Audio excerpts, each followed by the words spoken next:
सर्वप्रथम सर्व पत्रकार बांधवांचं या ठिकाणी स्वागत करतो।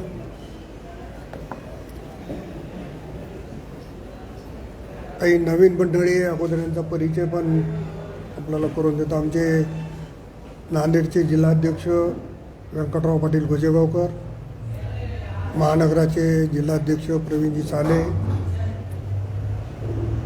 वैद्यकीय आघाडीचे महाराष्ट्राचे प्रमुख डॉक्टर अजितजी गोपछेडे, प्रदेश सदस्य बाळू खोमणे, शिवराज पाटील होटाळकर आदी मान्यवर नांदेडची मंडळी आहे। परवा तत्कालीन पालकमंत्री नांदेडचे अशोकराव चव्हाण यांनी नांदेडमध्ये पत्रकार परिषद घेतली आणि शिंदे आणि फडणवीसांचं सरकार हे स्थगिती सरकार होऊ नये अशा पद्धतीचं भाष्य त्यांनी पत्रकार परिषदेत केलं आणि त्यांनी काही लेखाजोखा मांडण्याचा प्रयत्न केला। मला एवढंच या निमित्तानं आपल्या सर्वांना सांगायचं की जेव्हा फडणवीस साहेबांचं सरकार गेलं आणि ठाकरे आणि दादांचं सरकार जेव्हा आलं तेव्हा पहिल्यांदा महाराष्ट्रातल्या सगळ्या कामांना स्थगिती देण्याची भूमिका त्यांनी घेतली। विशेषतः नांदेड जिल्ह्यामध्ये छोटे छोटे गाव स्तरावरचे 5-5, 10-10 लाख रुपयाची कामं जी 25-15ची आहेत, अशाही कामांना स्थगिती देण्याची भूमिका घेतली आणि आपण करायचं आणि दुसऱ्यांनी करू नये अशा पद्धतीची अपेक्षा त्यांनी व्यक्त केली। त्यांनी अनेक गोष्टीचा उल्लेख त्यांच्या पत्रकार परिषदेमध्ये केला आणि त्यांनी सांगितलं की करोनाच्या पार्श्वभूमीवर आरोग्य खात्याने काय काम केलं आणि पालकमंत्री म्हणून ऑक्सिजनचे प्लॅन्ट उभा करण्याचं मी आज नम्रपणानं सांगू इच्छितो की अशोकराव चव्हाणांनी महाराष्ट्र सरकारने नांदेडमध्ये फक्त एक प्लॅन्ट उभा केला, परंतु देशाचे पंतप्रधान नरेंद्र मोदी साहेबांच्या निधीतनं 2 प्लॅन्ट उभा राहिले आणि अनेक ठिकाणी ऑक्सिजनचा पुरवठा त्या माध्यमातून त्या ठिकाणी करण्यात आलेला आहे। सगळ्यात चुकीची माहिती लोकांच्या समोर दाखवून नांदेडकरांच्या भावना कशा जागृत ठेवता येईल याचा करण्याचा प्रयत्न त्यांनी केविलवाना प्रयत्न केलेला आहे। नांदेड देगलूर बिदर रेल्वे मार्गाला मान्यता मिळाली। केंद्र सरकारने राज्य सरकारकडे पत्र पाठवलं की आपला वाटा उचलावा। कर्नाटक सरकारने केंद्राला कळवलं की आम्ही आपला वाटा उचलायला तयार आहोत, पण महाराष्ट्र सरकारने आत्तापर्यंत त्या संदर्भातली भूमिका घेतलेली नाही। म्हणजे जिल्ह्यामध्ये एक मार्ग मंजूर झालेला असताना त्या मार्गाला निधी मिळून द्यायचा नाही राज्य शासनाचा आणि जी गोष्ट होणारी आहे हे त्यांच्या लक्षात आल्यावर त्या मार्गाचा उल्लेख करायचा असा त्यांचा केविलवाना प्रयत्न त्या दिवशी झाला। नांदेड लोहा लातूर या रेल्वे मार्गाची मागणी मी संसदेमध्ये गेल्याच्या नंतर सर्वप्रथम केली। तत्कालीन रेल्वे मंत्री पियुष गोयल साहेबांनी आश्वासित केलं की नांदेडमध्ये नवीन 2 बोधन, मुखेड आणि लातूर, नांदेड लोहा आणि लातूर या दोन्ही मार्गाचा सर्वे केला जाईल। परंतु नांदेड बिदरला मंजुरी मिळाल्यावरही त्याने 2.5-3 वर्षाच्या कालावधीमध्ये तो निधी मिळवून देण्यासाठी काही केलेला नाही आणि लोकांच्या भावना किंवा त्याला वेगळं वळण देण्याचा प्रयत्न त्या ठिकाणी त्यांनी केलेला आहे। त्यांनी विशेषतः उल्लेख केला की लेंडी प्रकल्पाला माझ्या काळामध्ये सुधारित प्रशासकीय मान्यता देण्याचा मी प्रयत्न केलेला आहे। खरं तर अशोकराव चव्हाणांनी जनतेला उत्तर दिलं पाहिजे की मूळ लेंडी प्रकल्पाला 1986ला मान्यता मिळाली। मूळ प्रकल्पाची किंमत 54,55,00,000 रुपये होती आणि 1986 पासून कालपर्यंत हे सरकार कोणाचं होतं? राज्याचं नांदेडला मुख्यमंत्रीपद किती वेळेस मिळालं आणि त्या काळामध्ये लेंडी प्रकल्प का होऊ शकला नाही हे कधीच सांगितलं नाही। पण एखादी निवडणूक आली की निवडणुकीच्या निमित्तानं समोर गेल्यावर लेंडी प्रकल्पाचं आणि माझे नातं जोडलेलं आहे एवढं भाषणामध्ये सांगायचं आणि निवडणूक झाली की ती विसरून जायचं, ही परिस्थिती आहे। आज त्यांनी उल्लेख केला की सुधारित प्रशासकीय मान्यता मी मिळवून देण्यात यश मिळालं. सुधारित प्रशासकीय मान्यता आता एकदाच मिळाली नाही, आत्तापर्यंत 4 वेळेस त्या प्रकल्पाला सुधारित मान्यता मिळालेली आहे आणि आज त्याची किंमत 683 कोटी रुपयावर गेलेली आहे. म्हणजे 54 कोटी रुपयाचा प्रकल्प 683 कोटीवर गेला. याला जबाबदार कोण आहे? पण तुम्हाला एवढे वर्ष सत्ता मिळून राज्याचं प्रमुख पद मिळून देखील तुम्ही हे केलं नाही. पण माझ्यासारखा आमदार 2004ला मी अपक्ष आमदार म्हणून निवडून आल्याच्यानंतर 5 वर्षाच्या काळामध्ये 550 कोटी रुपयाचा प्रकल्प पूर्ण करू शकतो. परंतु अनेक वर्ष सत्तेत राहून हे लेंडी प्रकल्प करू शकत नाहीत. म्हणजे जिल्ह्यातल्या आणि राज्यातल्या सगळ्या लोकांची दिशाभूल करण्याचा त्यांचा या निमित्तानं प्रयत्न आहे. त्यांनी उल्लेख केला की सरकार स्थगिती देते रस्त्याच्या कामाला. मला आपल्या मार्फत त्यांना विचारायचं आहे किंवा आपल्याला सांगायचं पण आहे की आजपर्यंत 50 वर्ष त्यांच्या घरामध्ये सत्ता होती. 50 वर्षात नांदेड जिल्ह्यात साधा 1 किलोमीटर नॅशनल हायवे होऊ शकला नाही. परंतु नरेंद्र मोदी साहेबांच्या नेतृत्वात गडकरी साहेब जेव्हा मंत्री झाले त्यानंतर नांदेड जिल्ह्यामध्ये 561 किलोमीटर नॅशनल हायवेच्या कामाला मान्यता मिळाल्याने 5,739 कोटी रुपयाची कामं ही नांदेड जिल्ह्यामध्ये सुरू आहेत. त्याच्यामुळं सरकार हे स्थगितीचं नाही, सरकार हे विकासाचं सरकार आहे. मोदी साहेबांच्या नेतृत्वामध्ये नांदेड जिल्ह्यात अशा पद्धतीची कामं सुरू आहेत की ज्यांना 50 वर्षामध्ये एकही किलोमीटर नॅशनल हायवे करता आला नाही. त्या ठिकाणी गडकरी साहेबांच्या माध्यमातून 561 किलोमीटरच्या कामाची त्या ठिकाणी सुरुवात झालेली आहे. त्यांनी उल्लेख केला की सत्ता ही म्हणजे उपभोगासाठी नसते आहे. खरं तर त्यांचं अभिनंदन आहे की एका क्रमांकाच्या पदावर असलेला माणूस आता त्या पदाचा क्रमांक किती आहे मला ठरवता येणार नाही. पण ते सत्तेसाठी त्या पदावर गेले आणि लोकांना उपदेश करणं सोपं आहे. परंतु ही त्यांनी परंपरा पाडून दिली आणि लोकांना उपदेश करण्यापेक्षा आपण काय केलं हे त्या ठिकाणी अतिशय महत्त्वाचा विषय ठरणार आहे. सरकार पडणार आहे, सरकार जाणार आहे हे माहीत असताना 29 तारखेला त्यांनी DPDCची बैठक लावली. निधी नसताना देखील 500 कोटीच्या जवळपास कामांना मान्यताही देऊन टाकली आणि अपेक्षा अशी व्यक्त करतायत की हे सरकार स्थगिती सरकार कोण आहे. म्हणजे त्यांच्याकडून काय बोध घ्यावा हा सगळ्यात महत्त्वाचा प्रश्न आहे. नांदेडमध्ये आज जर आपण अवस्था बघितली तर महाराष्ट्रातलं सगळं म्हणजे मला पण वाईट वाटते की मी त्या शहरात राहतो. महाराष्ट्रातलं सगळं बकाल शहर हे नांदेड शहर आहे. रस्त्यात खड्डा आहे का खड्ड्यात रस्ता आहे बांधकाम मंत्र्याचं शहर असून देखील ते करू शकले नाही. परंतु महानगरपालिकेच्या निवडणुका तोंडावर लक्षात घेऊन त्या ठिकाणी 150 कोटीच्या कामाला मान्यता दिल्याचं त्यांनी सांगताय. निश्चित मी राज्याचे उपमुख्यमंत्री आदरणीय देवेंद्र फडणवीस साहेबांनी विनंती केली की ह्या कामाची चौकशी करा. खरंच गरज होती का? आमच्याकडे पद्धत अशी आहे की सिमेंट रोड करायचा आणि वर्षातच त्याच्यावर डांबर टाकायचं, डांबर रोड करायचा आणि वर्षातच त्याच्यावर सिमेंट करायचं. ही नांदेडची अनेक वर्षाची परंपरा आणि ती तपासून नांदेडकरांना कुठलाही त्रास होणार नाही याची निश्चितपणानं आम्ही जबाबदारी घेऊ. नांदेडकरांनी माझ्यासारख्या सामान्य कुटुंबातल्या कार्यकर्त्यावर प्रेम केलेलं आहे. एका शेतकऱ्याच्या मुलाला लोकसभेत जाण्याची संधी प्राप्त करून दिलेली आहे. त्याच्यामुळे नांदेडकरांचं आम्ही देखील देणं लागतो. आम्हाला नांदेडकरांची चिंता आहे. पण एखादी निवडणूक डोळ्याच्या समोर ठेवून तिथं खड्डे खोदायचे, सरकार जाणार आहे माहीत असताना खड्डे खोदायचे आणि लोकांच्या भावना किंवा हे असते तर खड्डे बुजले असते. त्यांनी जे खड्डे केलेत निश्चित माननीय देवेंद्र फडणवीस साहेब असतील, माननीय शिंदे साहेब असतील यांना भेटून ते खड्डे बुजवण्याचं काम करू.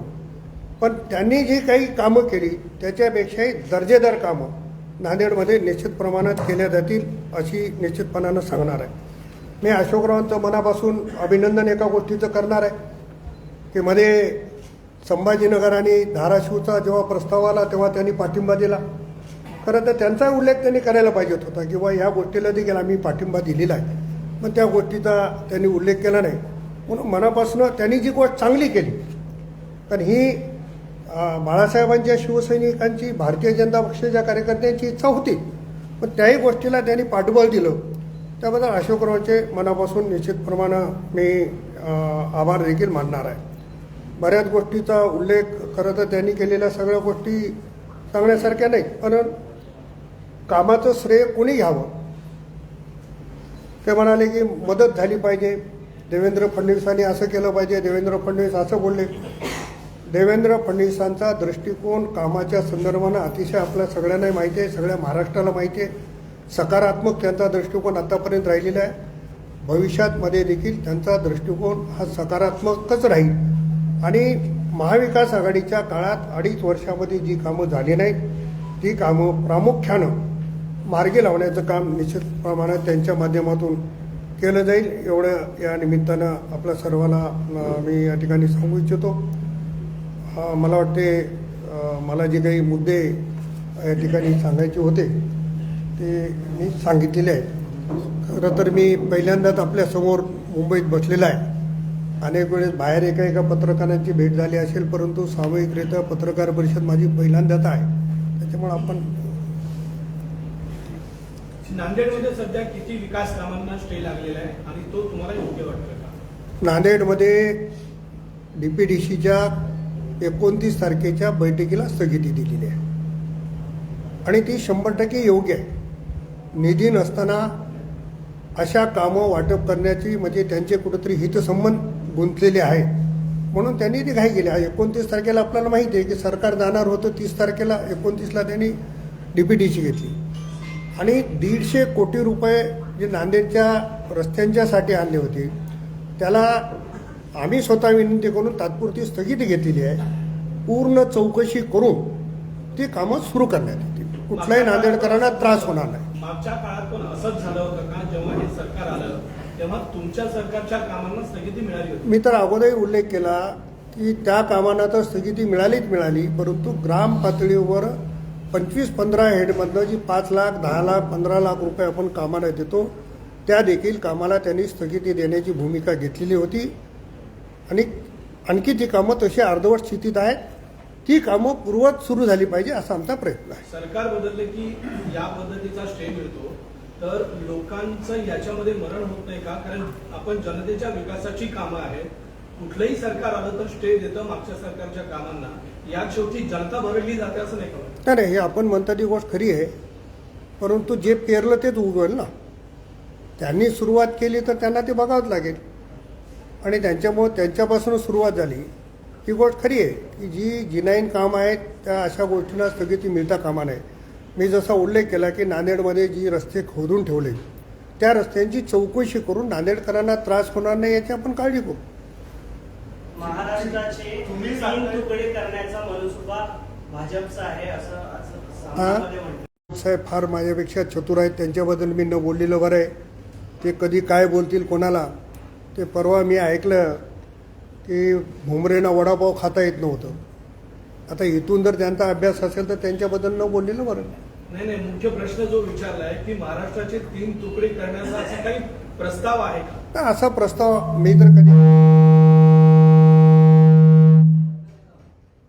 मी तर कधी ऐकलेला नाही आणि मला स्वतःला असं वाटत नाही. हे मुख्यमंत्री भाजपचे आहेत असं देखील संजय राऊत यांनी नाशिकमध्ये म्हटलं. आता सेना आणि भाजपची युती झालेली आहे, दोघेही एका मनाने काम करतायत. त्याच्यामुळे भाजपचे म्हणलं काय आणि सैनीचं म्हणलं तर काय फरक पडणार. त्यांना दोघंही एका जेव्हा मनाने काम करतायत तेव्हा त्यांना महाराष्ट्र पुढे घेऊन जायचं आहे. तुम्ही ज्या पद्धतीने म्हणतात की अशोकराव चव्हाण 1 नंबरचे मंत्री होते, जे मुख्यमंत्री राहिलेले, त्यांनी जी सत्तेसाठी कुठल्या पदावर गेलेले, असं वाटतंय का की आता देखील अशाच पद्धतीचा प्रकार झालेला आहे? असा आत्ता काय प्रकार झाला आहे आपण सगळ्या उभ्या देशाने बघितलेला आहे. त्याच्यामध्ये आणि याच्यामध्ये फार मोठी तफावत आहे. मागे लागून मंत्री होणं आणि मंत्री हो म्हणून मागे लागणं याच्यामध्ये फार मोठा फरक आहे. विश्वास ठरवायच्या वेळेस अशोक चव्हाण उपस्थित नव्हते, त्यामुळे चौकशीच्या फेऱ्या देखील सापडलेले आहेत. कसं बघता? कारण की काँग्रेस मी खरं तर अशोकरावांचं त्या दुसऱ्यांदा आभार मानेल की अशोकराव एकटेच गैरहजर राहिले नाहीत, तर नांदेडमध्ये असलेले 4ही आमदार त्यांनी त्या विश्वासदर्शक ठरावाला येऊ दिले नाहीत. आता याच्या मागचे कारण त्यांची भेट झाल्यावरच विचारावं लागेल, पण त्याचे आभार आहेत त्या निमित्तानं. चिखलीकर साहब, आप लगातार कह रहे हैं कि नांदेड़ में गड्ढे बहुत ज्यादा हैं, जबकि पीडब्ल्यूडी मंत्री नांदेड़ से आते हैं। आपको लगता है कि 2.5 साल के भीतर सरकार ने पूरे महाराष्ट्र भर में गड्ढे किए हैं और कहीं पर भी काम नहीं किया? पूरे महाराष्ट्र में ऐसी स्थिति है, अभी जैसे दादा का जिला होगा उसमें दादा का पावर की वजह से काम हो भी चुके होंगे, मगर जो पीडब्ल्यूडी मिनिस्टर खुद के जिले में काम नहीं कर सकता तो महाराष्ट्र में क्या करने वाला है। और ये जो पूरे गड्ढे हैं तो बुझाने का काम ये सरकार करेगी। विश्वास मत जब हासिल करना था सरकार को, उस समय कांग्रेस की तरफ से बहुत सारे विधायक सदन में उपस्थित नहीं रहे, हवाला दिया गया कि बेल बज गई इसलिए अंदर नहीं जा सके। इसको आप कैसे देखते हैं? आपको कहीं न कहीं समर्थन मिला है क्या? नहीं, ऐसा मैंने तो अभी बोल दिया कि अशोक राज चौहान अकेले ही वहाँ गैर हाजिर नहीं रहे, नांदेड़ के चारों भी मेंबर, तो वोटिंग को नहीं है। इसका मतलब आप समझ लीजिए ना, मैं बोलने की जरूरत क्या बीजेपी इसको उन्हें आभार व्यक्त करती है? तो मैं मेरे तरफ से आभार व्यक्त कर रहा हूँ कि उन्होंने हमको सपोर्ट किया है, और हमारे नेता देवेंद्र फडणवीस साहब ने भी सभागृह में उनके आभार व्यक्त किए हैं। शिक्षिका साहब, एक चीज और आपने उनको थैंक यू कहा उसमें कि नामकरण हुआ, नाम का परिवर्तन हुआ वहाँ पे, औरंगाबाद का नाम संभाजीनगर और धाराशिव उस्मानाबाद, उसके लिए भी उन्होंने क्रेडिट नहीं लिया है अभी तक अशोक चौहान ने, जबकि उस कैबिनेट में वो मौजूद थे। आपने कहा कि उनको जो है क्रेडिट देना चाहिए। नहीं, जब कैबिनेट होती है और कैबिनेट में कांग्रेस और एनसीपी के लोग कहते थे कि हमारा इसको अपोज है, और जिस कैबिनेट ने ये प्रस्ताव मंजूर किया है उसमें अशोक चौहान भी थे, तो उनका मेरा कहना है कि उनका सपोर्ट होएगा ना, तो उसके लिए मैंने उनके आभार व्यक्त किया। तो उन्होंने खुलासा करना चाहिए ना, मेरा उसको अपोज था या नहीं था, उन्होंने अभी तक किया नहीं, तो उनको समर्थन ही था उसको। महाराष्ट्र के भीतर पहले जब वोटिंग हो रही थी विधान परिषद की, उसमें 7 कांग्रेस के विधायकों ने जो क्रॉस वोटिंग करी या वोटिंग में हिस्सा नहीं लिया। उसके बाद जब विश्वास मत हासिल करना था तो 10-11 विधायकों ने उस समय में अपोजिशन में जाकर वोट नहीं किया। आपको लगता है कि कांग्रेस के बहुत बड़े नेता और उनके साथ सपोर्ट करने वाले लोग तो जल्द ही बीजेपी के साथ आ सकते हैं क्या? आज तो मैं कुछ नहीं बोल सकता, मगर कुछ भी हो सकता है। चिखलीकरजी, मराठवाड्याला वेगळं भेदभाव केला आणि फंड दिला नाही अशी देखील एक टीका होती, ते झालंय का?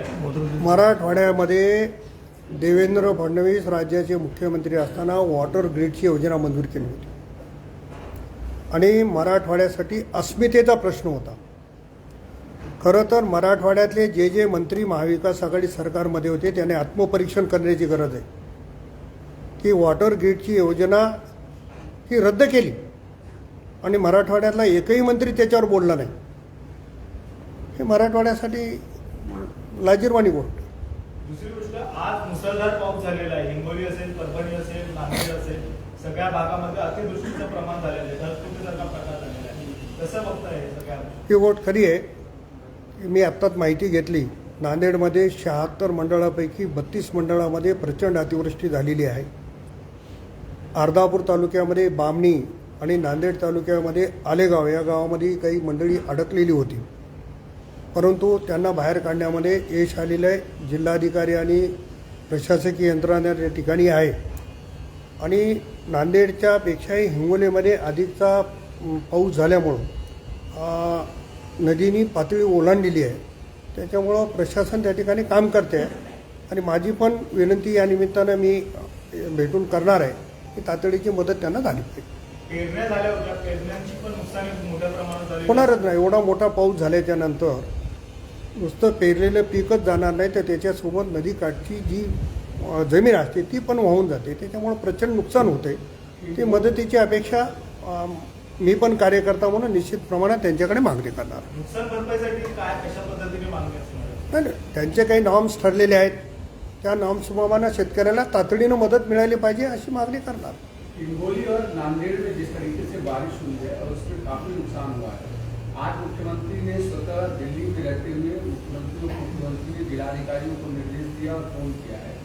क्या पिछली सरकार में इतना एक्टिवनेस नहीं था क्या, या इस सरकार में जिस तरीके से एक्टिव हुई है उसका फायदा मेरे से ज़्यादा आपको पता है उसमें। आपने नहीं, मैं तो हूँ, मुझे तो बहुत सारा फर्क लगता है, मगर आपको मेरे से ज़्यादा तो आपको मालूम है। ठीक आहे साहेब, राज्यामध्ये हे जेव्हा सगळं सतांतराचं नाट्य सगळं आता होतं सुरू, त्याच काळात संपूर्ण मराठवाड्यामध्ये 108 शेतकऱ्यांनी आत्महत्या केल्या। या सगळ्या प्रकाराकडे तुम्ही कसं पाहता? नाही, शेतकऱ्यांनी आत्महत्या करू नये हे सरकार वारंवार, कुठलंही सरकार असेल तर त्या पद्धतीचं आवाहन केलेलं आहे। परंतु ही गोष्ट खरी आहे की मागच्या महाविकास आघाडी सरकारमध्ये मी तर खरं या विषयावर बोलणार नव्हतो, परंतु उद्धवसाहेब बांधावर जातो, इकडे जातो, तिकडे जातो, या ज्या भावना व्यक्त करत होते आणि 2.5 वर्षाच्या काळामध्ये घराच्या बाहेर पण पडले नाही आणि मुख्यमंत्रीच एखाद्याला दिलासा देऊ शकत नाही तर बाकीच्यांचा काय विषय? त्याच्यामुळं एकनाथराव शिंदे साहेबांनी सर्वात अगोदर सांगितलं की महाराष्ट्रामध्ये आत्महत्या म्हणजे होणार नाहीत अशा पद्धतीची काळजी घेऊ आणि आता मुख्यमंत्रीपदाची शपथ घेऊनच झाले किती दिवस आणि मला खात्री आहे की फडणवीस साहेबांच्या आणि त्यांच्या नेतृत्वामध्ये निश्चित त्याच्यामध्ये येऊ। थँक्यू. थँक्यू, आभारी।